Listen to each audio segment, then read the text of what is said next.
Вау, это просто... Вот он, прям рядом. Море Якиян. А сейчас надо немножко настроиться. Какая-то такая хрень. Сходи туда и посмотри, там очень классные водоросли. А здесь где-то киты плавают. 60 миллионов лет. Можно ее достать и сдать в музей.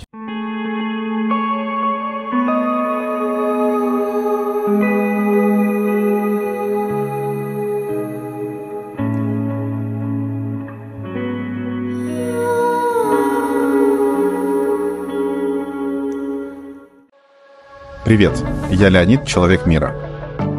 Побывал в 57 странах и уже больше года живу в Аргентине. Очень люблю океаны, а еще больше снимать с дрона. Изначально я не планировал снимать полноценный фильм про китов. Думал, ограничусь короткими историями в социальных сетях. Часть видео была снята на телефон в вертикальном формате, но у меня осталось очень много отснятого материала с дрона, поэтому все же решился собрать полноценный фильм. Погнали!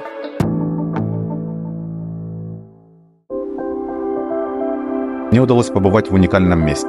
Подобных мест на Земле почти нет. Это место находится в аргентинской провинции Чубут. Заповедник Вальдес – это китовые ясли планеты. Даже с космоса видно, почему это место так полюбили стада китов. Да, именно стада. Киты – древние предки коров.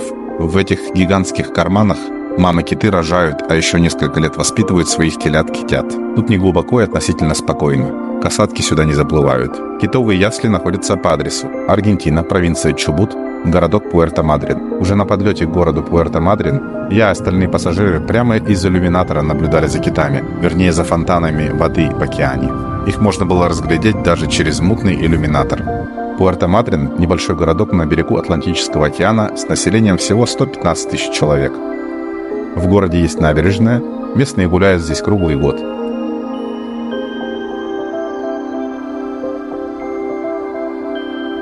Славный город Пуэрто-Мадрин. Сейчас момент отлива. Он еще будет еще дальше идти. Пахнет приятно океаном. Пока гулял, вон насколько отошло. Море Якиян. Приятное место. Единственное, что здесь грунтовых дорог очень много в центре. Но мы взяли огромную машину. Вот примерно такую. Даже не примерно, да, очень похожую на такую. Что интересно, все дома, у всех дома газовые горелки, как у меня в квартире в Буэнос-Айресе. Вот тут вот видно вытяжка такая на них. Вон у кого-то паришная на балконе. Короче, такой уютный городок. Тихий, народу никого нет. Душевно. В провинции Чубут весна наступает гораздо позже. Но вот я смотрю, какие классные цветы уже есть. Мне это нравится. Но в Буэнос-Айресе уже лето. Я замечаю, в маленьких городках в Аргентине мусор хранят именно так. На таких вещах, потому что вон собака бегает, видишь? Чтобы она не скушала ничего, да? Перро. А сейчас надо немножко настроиться. Так. Как мне несколько часов. Какой ты мохнатый. Привет. Многие дороги на окраине города грунтовые. Это придает городку деревенский шарм. Городок маленький, и обойти его можно за день. Все самое интересное остается за городом, в океане.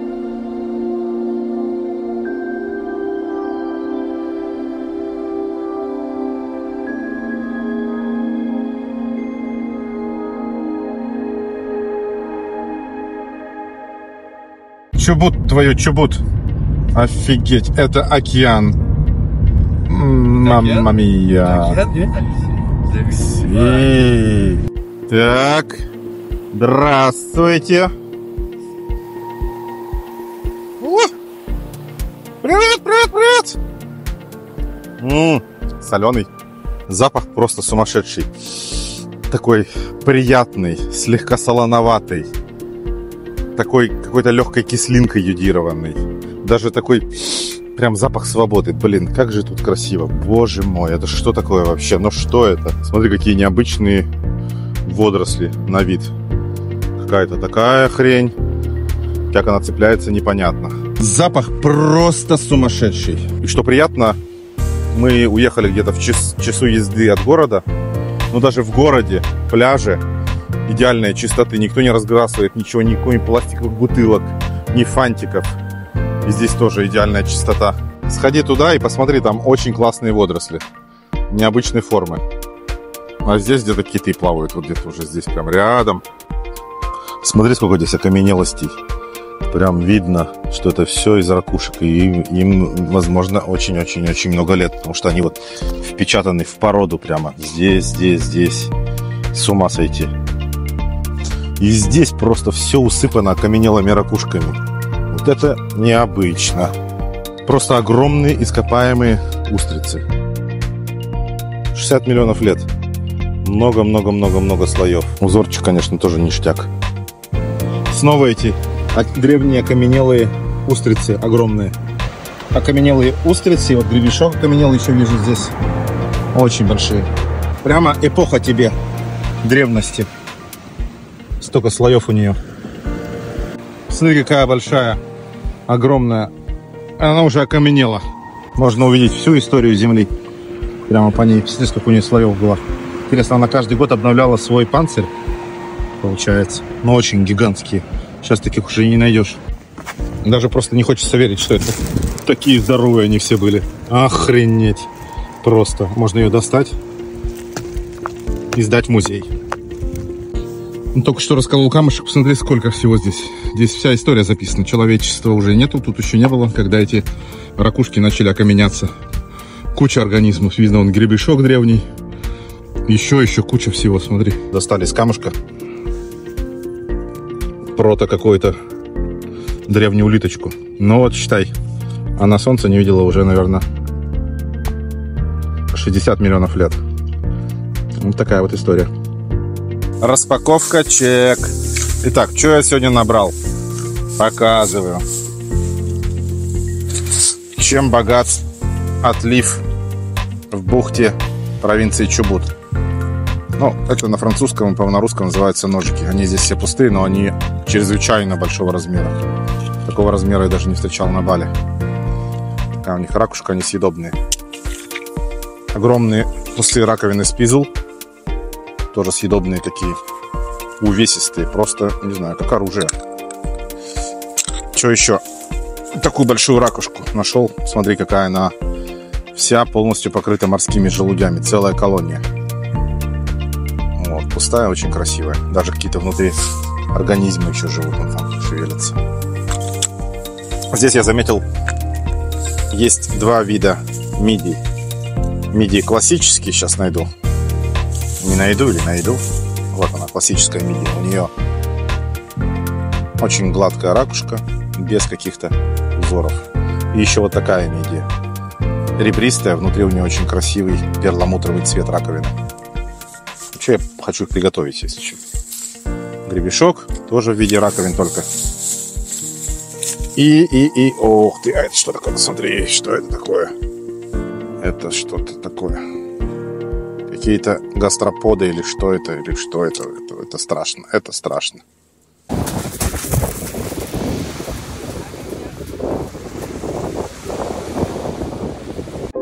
Прежде чем снимать китов с дрона, мне нужно было потренироваться летать в сильный ветер. Идеальное место для тренировок на окраине города. Заднувшее в судно Фолиос – популярное место для погружений на окраине Пуэрто-Мадрена. Этот траулер затонул в 1980 году из-за пожара на борту. С берега он едва различим, так как большая часть его скрыта под водой. Снимать даже статичные объекты, как этот корабль, находящийся под водой с высоты, оказалось сложно. Ветер, солнечные блики, но киты, не затонувший корабль.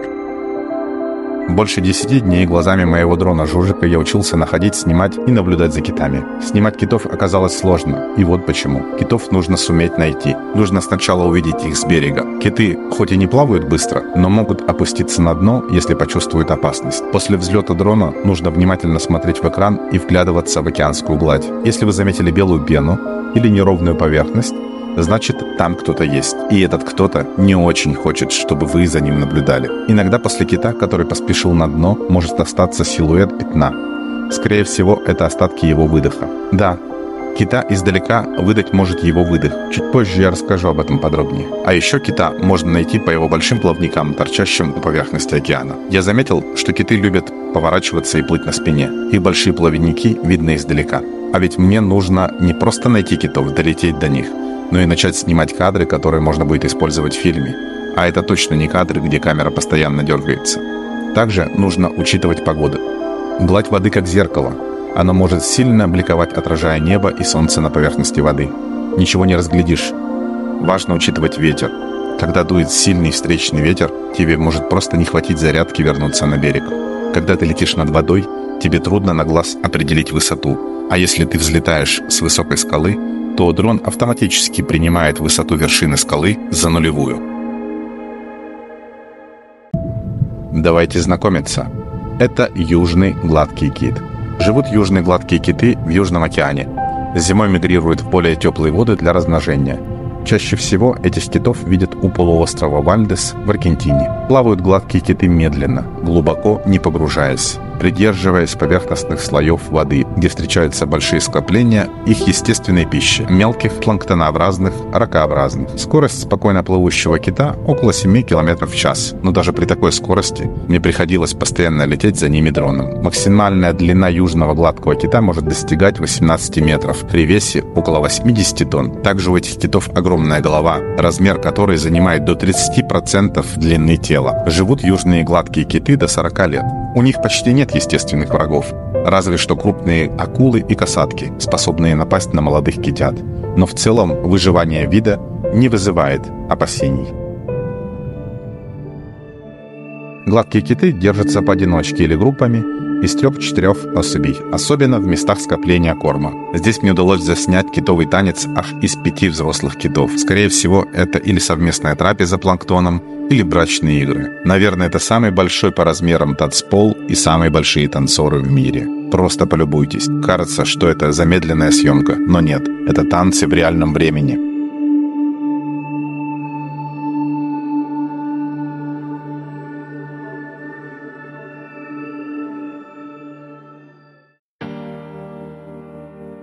Окрас южного гладкого кита варьируется от из сине-черного до светло-коричневого. Встречаются также и белые киты. Это особи мужского пола. Ученые не считают их альбиносами, и такая окраска является нормальной для этого вида китов. Мне удалось заснять не только белого взрослого кита, но и кита-младенца, имеющего такой необычный цвет. За такую окраску ученых называют пестробрюхие киты. Я уже несколько раз видел в своей жизни китов, но никогда не видел китов, плавающих на столь близком расстоянии от берега. Они подплывают очень близко. Ну, прямо рядом с берегом вообще. Смотри, какая голова. Вот он, прям рядом.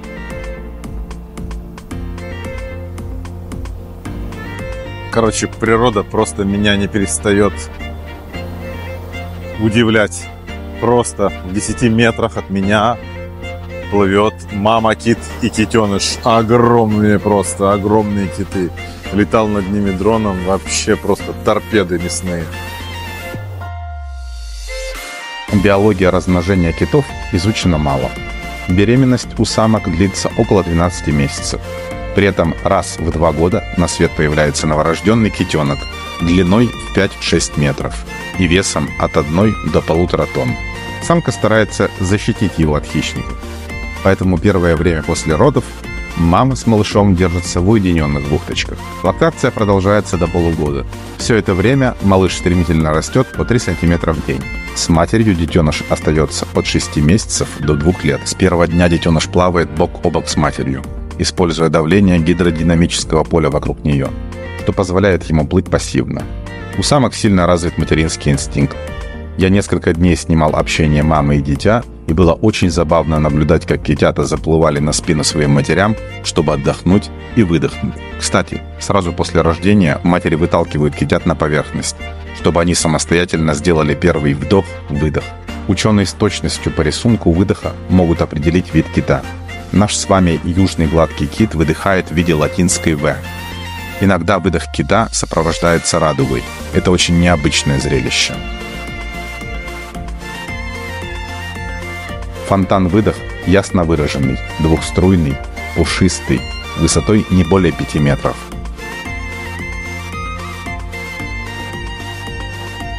Я заметил, что на передней части головы расположен большой роговой нарост, называемый шляпкой.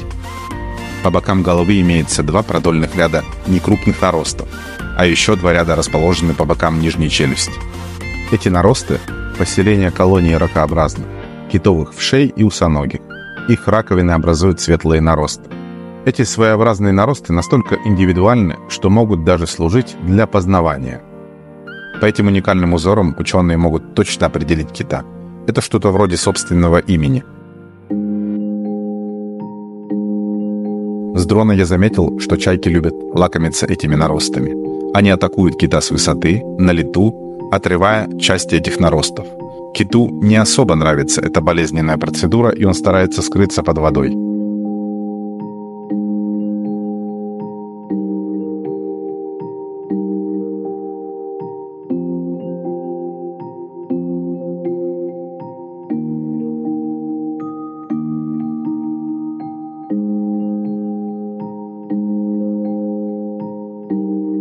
Полуостров Вальдес провинции Чубут в Аргентине имеет глобальное значение для сохранения морских млекопитающих. Это место размножения южного кита, южных морских слонов и южных морских львов. А хищные касатки в этом районе выработали уникальную, адаптивную к местным условиям методики охоты. Вау, это просто... Да, ошизеть. В дикой природе касатки. Еще в нескольких часах езды есть место, куда каждый год в сентябре приплывают размножаться магеллановые пингвины. За ними можно наблюдать без оград и вольеров на расстоянии вытянутой руки. Уникальное место. Мы сейчас находимся на дне Атлантического океана. Сейчас огромный отлив, можно прогуляться по океанскому дну. Я сейчас нахожусь в Аргентине, провинции Чубут. И здесь неподалеку рождаются киты. И с сентября по декабрь можно посмотреть на их огромные танцы. Приглашаю вас.